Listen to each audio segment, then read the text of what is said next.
북한이 최대 60개의 핵폭탄과 20여 종의 화학무기를 2,500톤에서 5,000톤 정도 보유하고 있는 것으로 미국 국방부 산하 육군부가 최근 보고서를 통해 추정했습니다. 또 한반도에서 전쟁이 일어날 경우 북한 정권이 전방에 대대적인 무기 공격을 감행하는 동시에 한국 후방에 특수부대를 투입하는 양면 전술을 펼칠 것으로 예상했습니다. 조상진 기자입니다. 미국 국방부 산하 육군부는 지난달 작성한 보고서 북한 전술에서 북한이 20개에서 60개의 핵폭탄을 보유하고 있는 것으로 추산된다고 밝혔습니다. 이어 북한은 해마다 6개의 새 핵무기를 만들 능력을 갖고 있다며 일각에서는 2020년 내 100개까지 보유하게 될 것이라는 보고도 있었다고 언급했습니다. 보고서는 또 북한의 핵무기 추구는 핵공격 위협을 통해 다른 나라들이 정권 교체를 고려하는 것을 막을 수 있다고 북한 지도자들이 생각하기 때문이라고 지적했습니다. 북한의 핵무기 보유와 미사일 기술 개발은 외부의 세력들이 핵무기로 보복당하는 것이 두려워 북한 내부 문제에 간섭하지 못하도록 하기 위한 시도라는 겁니다.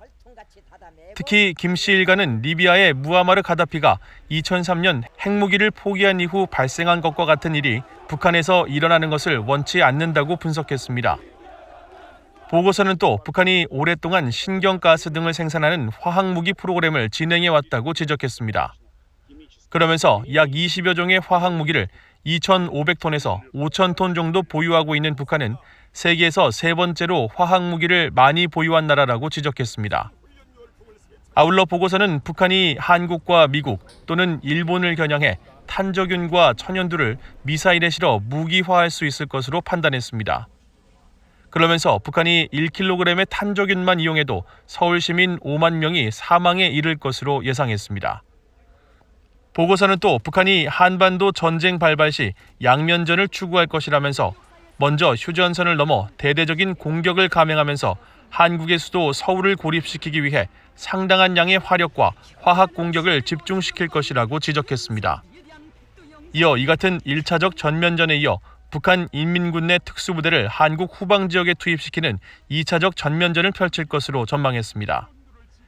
또 한국과 일본 내 미국 공군기지와 항만, 지휘통제시설, 정보감시, 정찰자산 등에는 탄도미사일을 이용해 공격을 시도하면서 이 과정에서 북한이 하와이나 알래스카, 캘리포니아 해안 도시 등 미국을 목표로 공격적인 생화학무기나 대륙간 탄도미사일 ICBM을 발사할 가능성도 있다고 지적했습니다. 보고서는 그러면서 북한이 이라크와 아프가니스탄에서 반란군이 연합군에 대항해 싸우던 방식에 착안해 특수부대 전력의 증강을 도모하고 있는 것으로 보인다며 이들이 최근 미국의 해외 작전에서 미국이 취약하다고 여겨지는 부분에 비대칭적 전술을 사용하는 데 초점을 맞출 것이라고 지적했습니다. VOA 뉴스 조상진입니다.